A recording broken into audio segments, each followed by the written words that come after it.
Okay, I think we are live now. I'm gonna turn up the volume so I can actually hear what I'm doing, what I'm saying.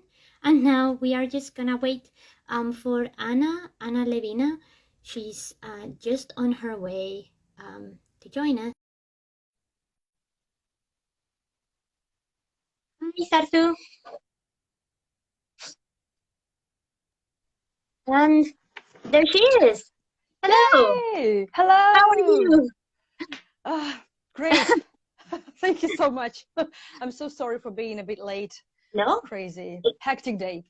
absolutely fine. Thank you for actually making it because, I know that you're always super, super busy. I secretly, not so secretly, follow you on Hago as well. So I know you're everywhere.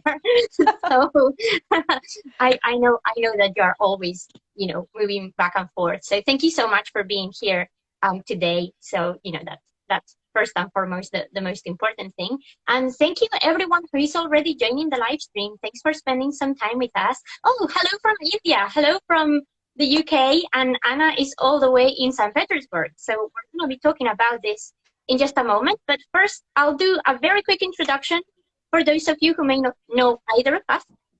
So I am Lillian, please call me Lily, and I'm the CEO here in Travolution Tours. We are a company that specializes in essentially making travel affordable, sustainable, and accessible for everybody. We just want everyone to be able to enjoy traveling in whatever capacity they may want.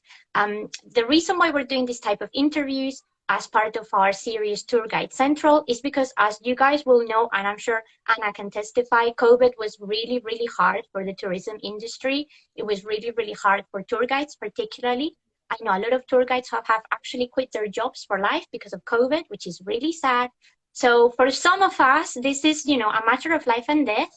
And it is our lives. So we are gathering tour guides from all over the world to come and speak to us. So you guys understand what our job is like what we actually have to do to be able to work. And for tour guides to be able to bring to the forefront conversations and issues that are part of our jobs or of the tour guiding industry overall, and that maybe the public aren't necessarily aware of. Because, when I'm on tour, you just see me happy and smiling. And, like Anna here today, she's amazingly happy, but maybe you didn't know that she was literally running from a train to get here to speak with us. So, all of those things are part of our jobs, and sometimes we just don't, get that across to you. And this is just a good way of doing that. And now, without any more delays, I will pass it over to Anna. I will let her introduce herself because I prefer it when people, can own their presentation. I think is fairer. And I know many of you know her already, but for those of you who may not know her, this is Anna. Over to you. Thank you so much, dear. Thank you, Lily. Thank you for having me, first of all. I've been flattered receiving a message from you, inviting me for a talk. And thanks to everyone who's joined us. Again, I'm sorry for being a bit late. You're absolutely right. I think COVID has affected all of us, everyone, in every walk of life. Well, of course, the amount of stress on the people working in the healthcare is just out of it, obviously. Who are we to, well, compare what we've been through? Absolutely. But speaking of tourism, it's definitely one of the areas that is not likely to recuperate in 2 years. I don't think so. I don't. And I have no idea what's going to happen with in-person traveling. Of course, people will travel. It's in our mindset to go and explore and travel and whatnot. But absolutely, for sure, is that the travel industry is going to change. And it's changing, absolutely. And to make it as sustainable as possible, to make it as affordable as possible, is definitely a goal, not just of travel companies that are trying to readjust their business, but it's also a matter of every tour guide. And I really don't know what the future holds for the travel industry, but hopefully that we'll be able to find our way to the new reality. So with the help of colleagues all over the world, with the help of different means of traveling, not just in person, not virtual, maybe something else. And yes, we should cooperate. Excellent. Well, I couldn't have said it better myself. So thank you so much for that. It's I am actually really happy to see that a lot of tour guides have actually come together with this. For those of you who don't know, and again, I don't want to point fingers at specific people or anything like that, but tour guiding has traditionally been a very competitive and very cutthroat industry. A lot of tour guides didn't like the idea of collaboration to begin with. They particularly tour guides in same cities, they sort of thought that by aligning with someone else, they were losing business or something. But I think COVID has changed that a little bit. I think people are more open to cooperation, which is great because, like you said, this is not something we're gonna fix on our own. we're all gonna need to some capacity to come together and try and do this together. But anyway, let's get started on some questions and see if maybe you have some of the answers to fix this, Anna. But first of all, for people who may not know you, can you tell us why did you become a tour guide? Like how did that happen? You were like one day, hey, I'm gonna be a tour guide. Why not? That sounds like fun. How did that happen? Well, it does sound like fun, but thank you for asking. By the way, I see so many of my followers here. Hello, Icaro, Gordon. Hello, everyone. And so many colleagues of ours. Amazing. Yes. So it happened, I would say, about 6 or 7 years ago, maybe even earlier, when I lived in Moscow. I'm a St. Petersburg guide now. So Moscow is the capital of Russia, but I started as a linguist and an interpreter. It's my first education. So it's like profound, like fine arts, of course, history, culture studies, and all sorts of things. It definitely helps build your guide's background.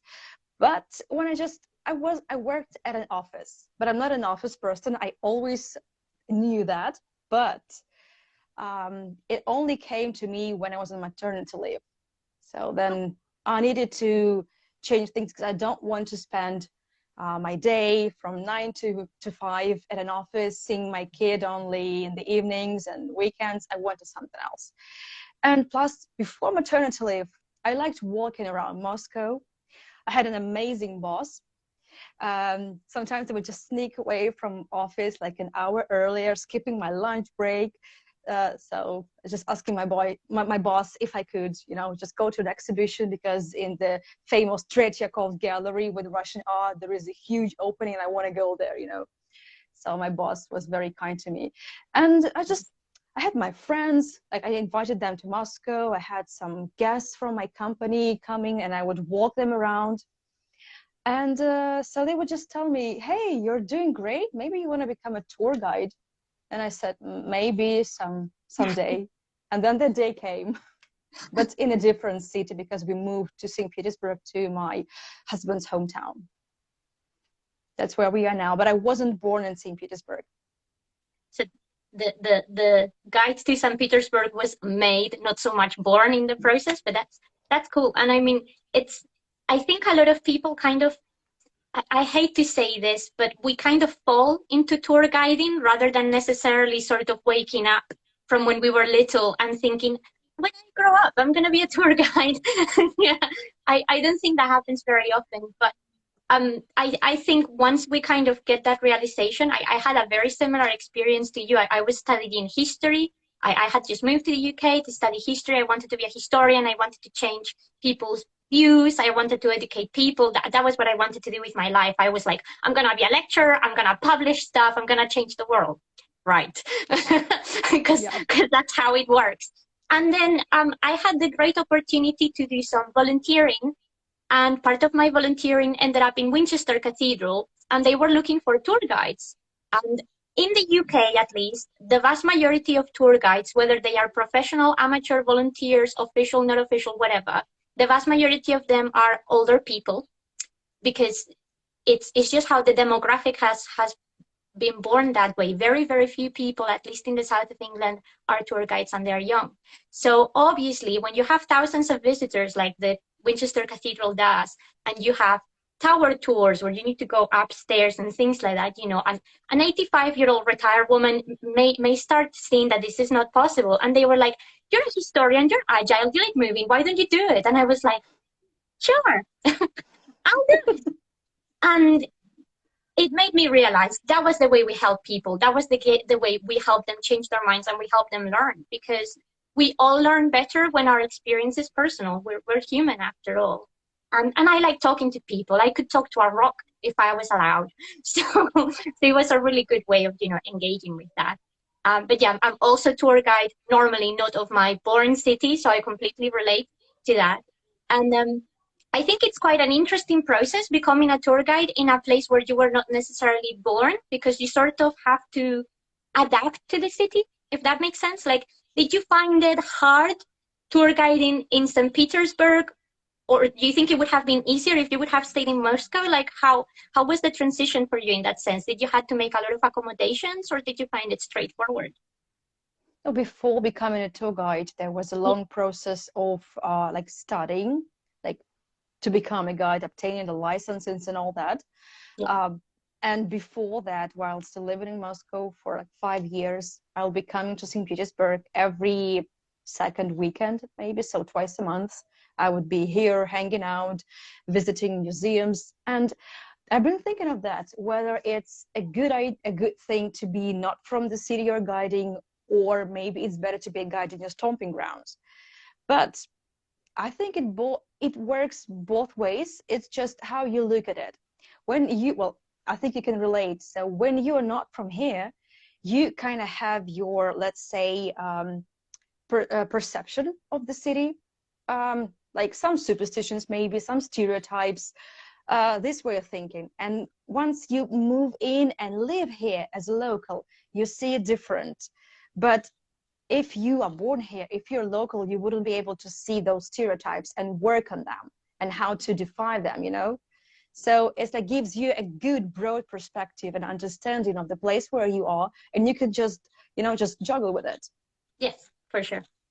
Yeah, no, I agree with you. And I think, I'm glad that you see it that way, because I see it that way too. Like, I've always said, I envy those tour guides who are like ambassadors of their city, because they've been born there and they've stayed there their entire life, and they like breathe the city. Like, I don't know what that feels like, because I've never done it to that extent.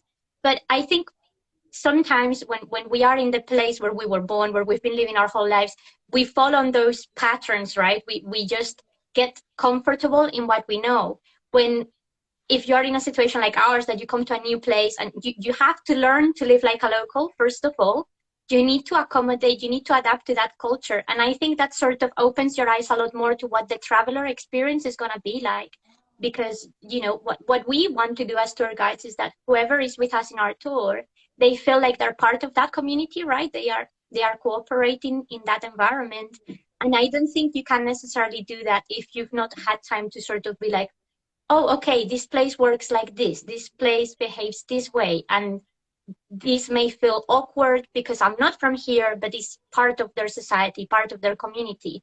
So having that outsider perspective, I think, is nice as well for a tour guide, because then we can help travelers go through that same journey, because we've experienced that. So no, I think, I think that's a very fair point. I genuinely think it removes some of the biases, um, at least to some extent. We can't be 100% unbiased all the time, but definitely helps.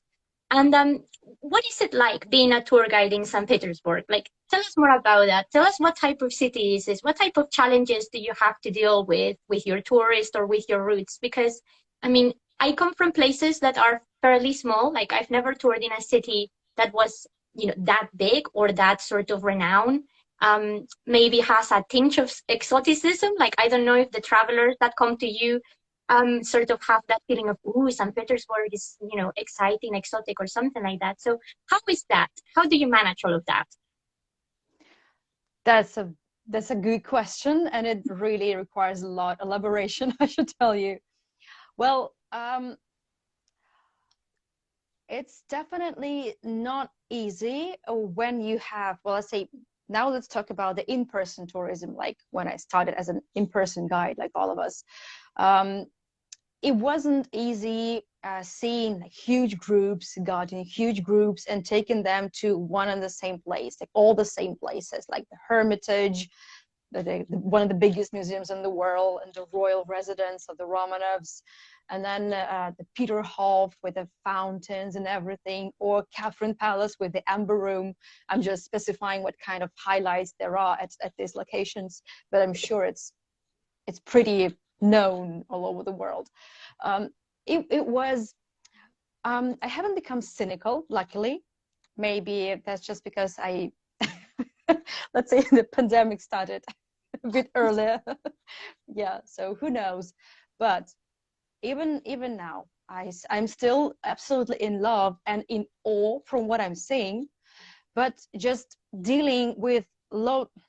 I'm not saying that the people coming would have loads of stereotypes, but every time you would have to work on one and the same things, explaining that Russia is not like Russia is not all like St. Petersburg, or it's not always like this, and no, it's not the Soviet Union any longer, and this and that, and it's not communal apartments any longer. However, there is also a thing like that, and things like that. So it wasn't easy, like in mass tourism, but St. Petersburg is an amazing place because there is history really in every brick, under every layer of, I don't know, plasterwork. Behind every column, at every corner, there is something. And what I would say, due to pandemic, thanks to pandemic, hard to say, but yeah, it's the way you look at it, right? It's Yeah, always that's about for the way sure. you look at it. Okay, let's say glass half full. So with virtual traveling, I managed to find I had more time to study my city, to scrutinize it, and finding things which I would never have been able to talk about because of the other kind of tourism I had before. And now I've found so many new locations, so many new things to talk about, and to give a lot broader understanding of my city and my country. So, but definitely it's just probably because St. Petersburg and big old cities like that, that's what they can offer. It's just a matter of us guides finding it, digging for it, and finding people who want to find out more. Yes, that is a challenge, I think. I was talking about something similar with one of our colleagues from Seville the other day.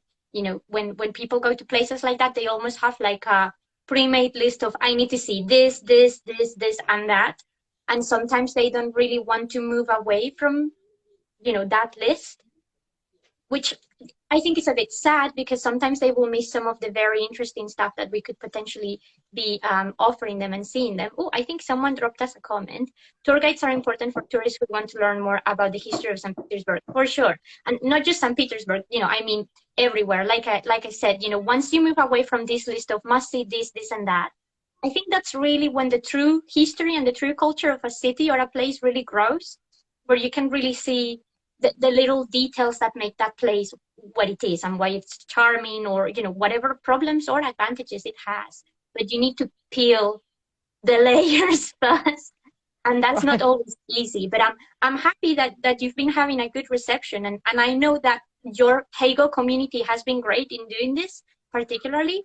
And this was one of the things I wanted to ask you about. Obviously you started as a tour guide doing physical tours, then you moved to do as well some virtual tours. Like, how was that transition, and has that helped you become a better tour guide? Like, is there something that you've learned, something that you've had to relearn or change? Like, how is that process like for you? Um, by the way, thank you for all the comments. And Russia is open to tourists. I just seen the comment before. Yes. We are open to tourists, but of course with lots of restrictions. If you want, we can talk about it in a while. I'm just so we just try to pace a little bit. So I would say that the technical side of things is what really scares you when you face it for the first time, obviously, because you have to invest in buying gadgets like gimbals, just not to make people dizzy while watching you showing around, and a good headset, good phone with good camera, and also, well, things like that. When you set up, just trying to, well, like plug everything in and plug yourself in. That's not an easy part. You have to adjust. But it really helped me when I started seeing virtual tours.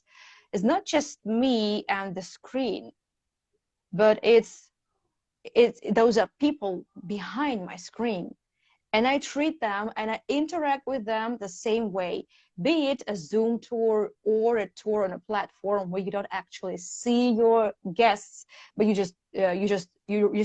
read the chat and you reply. So because this way, no matter how many people there are, and from actually no matter where they are from, they feel the connection. I don't know how it works. Maybe it's a 6G or a 7G connection. I'm not really sure, but there is something to it. But it starts with a guide. That's how I see it. But of course, you have to readjust in many ways.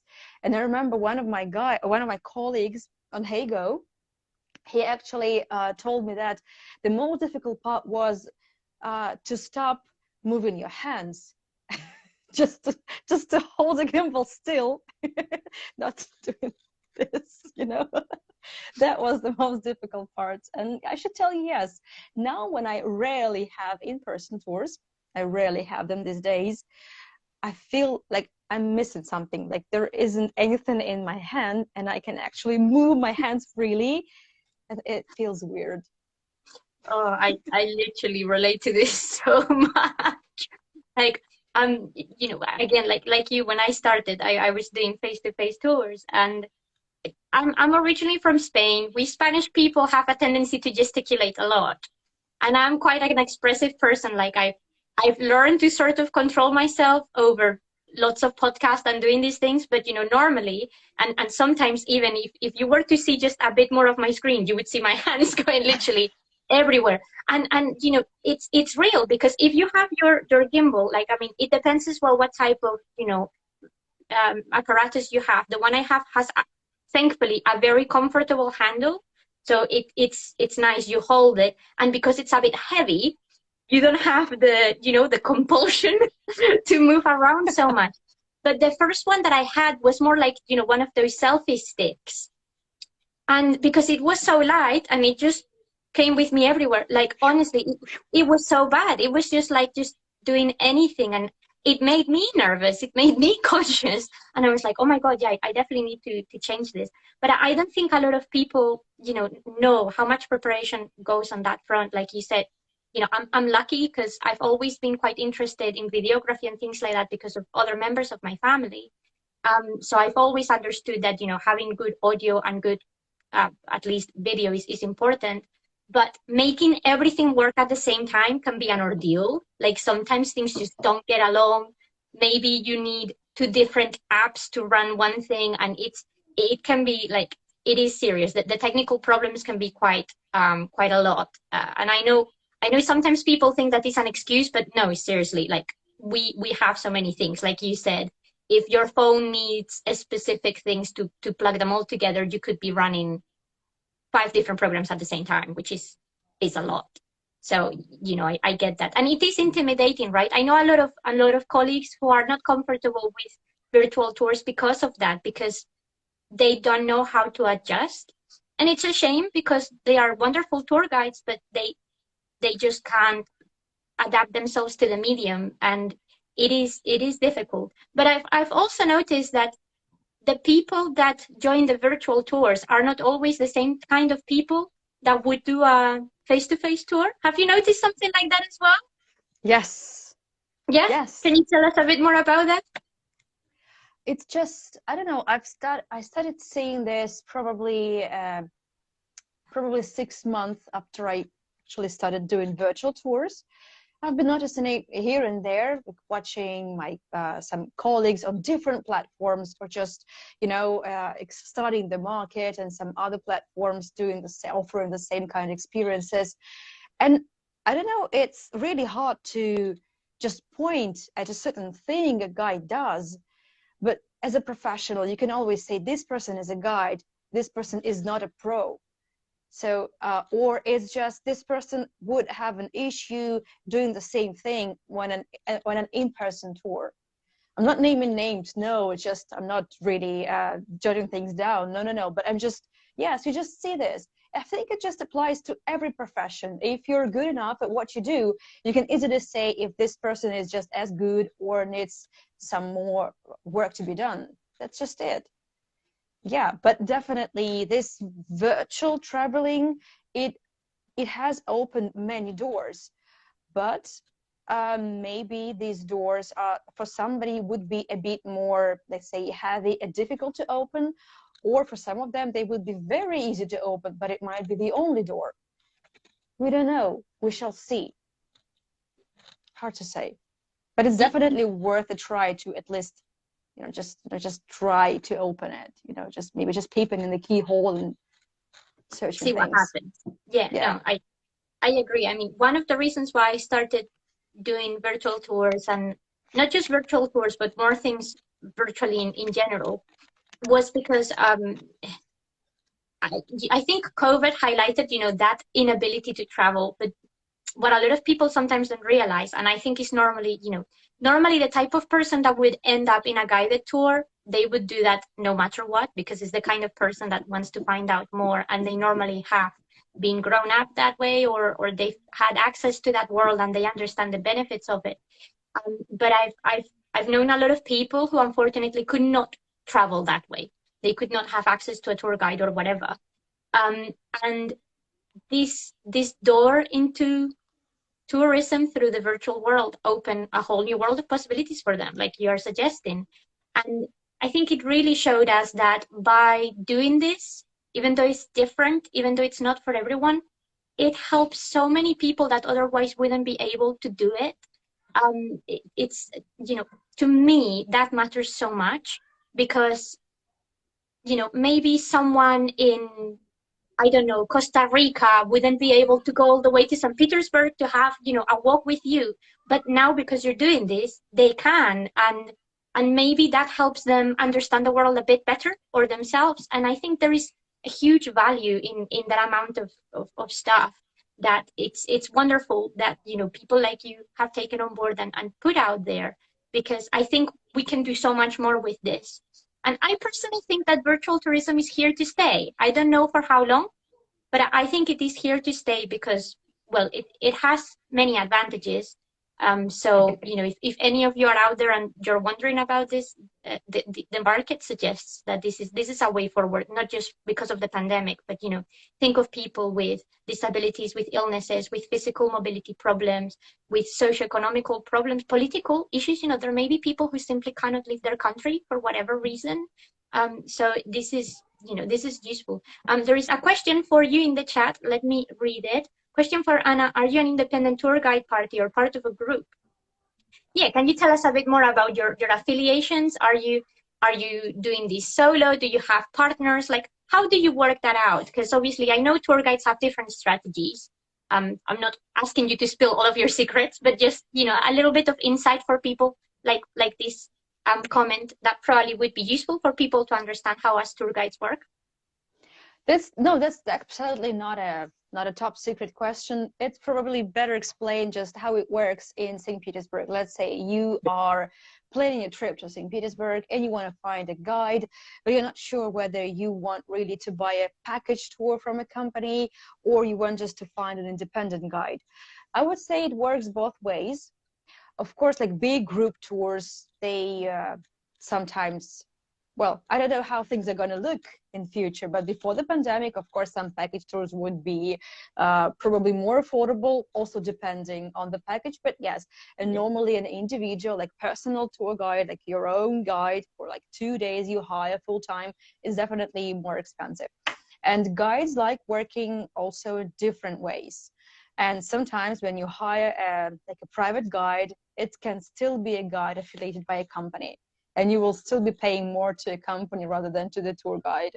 So it's different. I would say that most tour guides in St. Petersburg, they starting from probably like 3 years ago, we were supposed to go like absolutely legal. I mean, to have like some sort of like an entity, like to become an entrepreneur officially. This way it's like easier to track you, it's easier to like do all the tax things and things like, just like technical side of things, documents. Speaking of companies, most guides prefer working with big companies because they give you work, right? So, and especially if you're just starting, you definitely should work with the biggest companies because they would provide you with more work. That's that's a that's how it works. That's how it goes everywhere. And later on, probably when you gain enough experience, you can actually go. Well, there are many platforms online where you can just register and submit all the tours you provide, and provided that the company promotes itself, like the platform, you can be reached out and book a tour. So it's not that exclusively you only work with this travel agency or you only work independently. No, it's St. Petersburg is pretty flexible here. Yes, you just should be respectful to everyone and to the companies you ever worked with. That's it. Yeah, it's. Yeah. I think it's very similar here in the UK. Tour guiding in the UK is remotely different from many other places that I know of, because in the UK, technically speaking, any professional who has an accreditation that says you can speak in public could be a tour guide, in the sense of a historian with a PhD, like in my case, is allowed to be a tour guide because you have trained professionally to explain history to people, and therefore it is understood that you can do that. You may be able to guide in certain things, like, for example, Westminster Cathedral only accepts blue badge guides who are qualified through an independent body that has some very strange qualifications, and they are not very easily accessible to everybody. So I think it's because there is a certain degree of elitism, at least in the UK, into who can be a tour guide and who cannot. That's the reason why things are slightly different.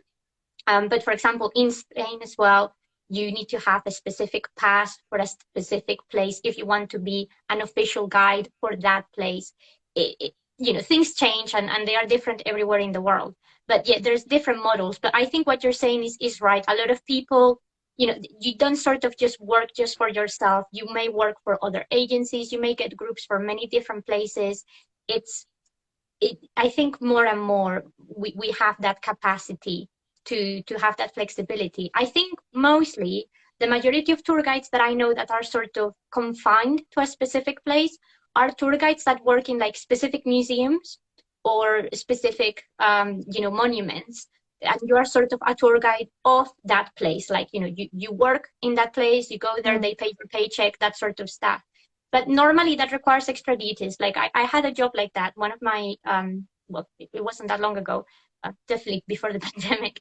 I used to work in a site in Winchester called the Great Hall, and that was it. You were a tour guide located at that place always, but because you were also in that place, you had some extra duties in the gift shop. So after you did your tour, then you went to the gift shop to help put things through the till for the people that you had done the tour for, or you may need to go and clean up after the mess from the tourists or things like that. So they are slightly different roles when you are sort of like a city guide than a site guide. They can be different. And I think in that particular case, most people who are associated with a specific site tend to be, like just there. But yes, it is flexible, and it can work in many different ways. And like you said, there are so many platforms these days. It's almost hard, like, not finding a platform where you can add yourself to. And I think sometimes a lot of tour guides find that overwhelming, because it's like, there is so much stuff out there. It gets kind of difficult to sort of keep up with everyone. Yeah. So I think after you gain some experience, or you find your niche or your comfort zone, it's a lot easier to say yes to this, not to that. And that's something that I think is very important for a tour guide, sort of knowing who you are as a tour guide. And that's something that I also wanted to ask you about, because I know, a lot of tour guides sort of just think that they are a tour guide for anything and everything. But I think it's quite cool when you find your niche, and when you're like, this is my thing. This is what I do, what I enjoy, what I thrive, and what I really like the most. Have you found that spark of joy, that moment when you're like, yes, I am Anna, and I will tour anywhere in St. Petersburg, but this is specific thing, like this is the thing that I'm a master of. This is the bit that I enjoy most, and if I could do this every single moment of my life, I would. That's a good question. I know that's a hard one. Yeah, but that's a hard one too, because you know, with this virtual traveling, as I say, so many new options have appeared, and I would say that I don't really, I'm not sure if I found that really specific niche, but I found so many new kinds of tours that I really feel I am good at, and I am enjoying it just as much as my guests, like doing virtual bar hopping, you know. Yes. What is So that? it's actually a live stream tour. I take my gimbal. Well, of course, before the tour, I have to call to the bars and asking if I can come. Of course, I should also think about the privacy of all the guests, right? So I normally just stream like myself. The camera is on me, my front camera is on. Um, and I just go to my favorite places, or to the places I've chosen for this or that tour, depending on the topics, right? And just again, as I say, I treat those are people behind the screen. It's not just me going crazy with my phone and just, you know, doing cheers with my phone, but probably that's how I look from the outside. That's probably how it looks. Yeah. But yeah, and you go just do bar hopping, or you just taking a train or a bus, like some of my colleagues do, like a tram ride all over the city. So these are new kind of experiences that I'm really enjoying. Or what I really like is when I recently found out that I really like it when I take my guests to the apartments of the locals. And it's like we're just invited for a cup of coffee, for a cup of Ooh. tea and a cake. Yes. But well, of course, it's not possible. I wouldn't have been able to bring the group of 30 people, or let's say inviting, yeah, no, nothing like that, obviously. Or let's say you see, let's say if it's an in-person, like a private tour, and you see your guests for the first time, and you're not likely to take them to the house of your friend just that easily, right? It just takes time, Yeah. unless it's like an option on a tour, but it's different. But here with virtual travel, I can just call a friend or a person I know that has an apartment with lots of antique furniture and like really expensive stuff, and I just go with my phone, and it's as if we're all there, invited for a cozy tea party. I think I think what is wonderful about that is that it's such a much personal experience. Like I think that's a very nice way of doing it, because then yeah, you're getting to know, like I said, it's almost like getting to that deep level of this is actually what it is like to be in St. Petersburg. Like literally you are Yes. living through your phone with your experience. In that's, I mean, I think that's invaluable. Like, I'm not surprised you're having a hard time trying to decide, because if you've been able to experience that and then you've rejoiced that and share it with other people, like that's, that's a whole different aspect of life that, like you said, as a traditional tour guide, you wouldn't be able to do. Like, Yeah. you cannot just go knock on your mate's door and be like, hey, I have 30 people, show them what you got. It would raise some eyebrows for sure. It would be strange. I have a similar situation or experience because of my background as a historian.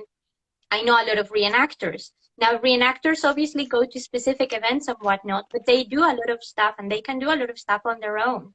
And there is sincerely quite nothing like knowing that you can just go and say to someone, "You want to know what it's like to be a Roman gladiator?" And someone look at you like, "What?" And you're like, "Yeah, I'm gonna show you," and actually be able to do that safely in a field so no one gets hurt. But but something like that, and I think, I don't know if it's because of the pandemic or just people being people. I think definitely recently, and at least a specific generation, I would say, have an absolute desire for this kind of experience, for this kind of like intimate, personal, up close, human connection. And like I said, I don't really know if it's COVID or just the way the world is these days, but I have noticed this. I have noticed that people want more of that. And you can't get that by just being like, look at this wonderful monument, art, rejoice. It's, you know, it's not the same. And I think it's wonderful that you've been able to tap into that and get people to connect with that. Particularly, like you said, if a lot of them have these strange conceptions about what it's like to live in Russia or in St. Petersburg, it must be quite mind-blowing. Like, I suspect the type of feedback you've got from this has been completely like, wow, amazing. No, that's great. I'm so glad you've shared that with us, because I'm sure a lot of people now are gonna be like, I want to do that. I want Anna to take me to her mate's living room and have a cup of coffee. That would be amazing. That's not one of the tours that I've seen you do. I've definitely missed that. So I'm gonna be on the lookout to do that myself, because I want to experience that. I am, however, getting conscious of the time. I try to keep this to 45 minutes.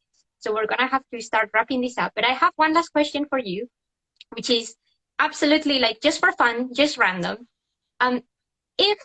If in a hypothetical world you could pick any place, whether it's St. Petersburg or any other place, to be a tour guide, even if it was just for a day, would there be somewhere else that is not St. Petersburg that you would be like, I am gonna go and be a tour guide here for a day and try it out? No limits. The world is literally for you to take. No limits. Well, had you asked me if, let's say, I would like to be a guide somewhere else, if I had ever been asked to, no, that's definitely, that would be St. Petersburg for sure. For one day, you know, I just a bit different thing, you know, just came to my mind. For one day, I'd really like to be an owner of a small lighthouse hotel in the middle of an ocean or a sea. That sounds amazing. Yes, that's what I would like to do, and I would have a boat, and we would go like sailing. It should be not not really remote island, but just within a 30-minute sail, and then we go to the mainland and walk around there, going to a market, buying stuff, then just sailing back and cooking together and enjoying the sunset. Yeah, that would be cool, but not for too long, because I'm a chatterbox and I really can't do without people. So yes, but for one day, for sure. Or maybe like my followers here, Robin, thank you so much for bringing this up about a book. So maybe this would be a cool place to write a book.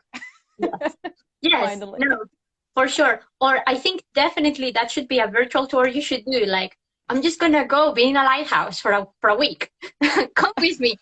I think that, you know what? Now that you've said that, I think that sounds like a really cool experience. And you know, I've always envied the type of tour guides that can do that type of, like, it's not necessarily active tourism, but you know what I mean, like being able to take someone sailing or something like that, because that must be quite an experience, right? But being able to walk people around places and show them places is amazing. And I wouldn't say anything against it for sure. But I've always kind of wondered this, like, you know, what would it be like if I could do like this tour of the New Forest, which is a national park that we have here, but like on horseback? Like, what if I could take, like, if I had my horses and I could take people around it in an actual horse? Like, that would be so cool. So I can imagine something like that, you know, in a lighthouse, you take the boat, you're part of that experience. I think it's that level of, you know, interacting with stuff that comes across through these, you know, more personal, more intimate experiences. And I definitely, yeah, I have no ideas, Anna, and I can't, I can't keep them there. This needs to happen somehow. Oh my God. Don't thank me. Amazing. Well, we're literally about to reach 45 minutes, which means we need to wrap this up. First of all, thank you everybody that has been on chat. You've been amazing. Thank you for your comments. I'm sorry if I've missed any. Sometimes my Instagram sort of freezes and it takes a while for them to load. But you know, you've been amazing. Thank you, Anna, for being here and for taking some time and running away from the train and making it home. Honestly, it means the world to me, and I'm sure to everyone else here. And before you go, if there is anything that you would like to say to the people listening now or later, because I'm going to post this just as we finish, whether it's about your passion, St. Petersburg, or anything, you know, some last words, the floor is yours. Thank you, dear. I would say regardless of like tourism in any walk of life, let's say, well, this pandemic, as I say, has been hard on all of us, but it's not really closing doors for you. It's just closing some doors and open some new doors. And it's really important to adjust. And I still know, like 2 years since the start of the pandemic, that people have been blaming everyone and everything for the mishaps and for the issues with the well, with underpayment and everything, loss of jobs. But there must be always something else.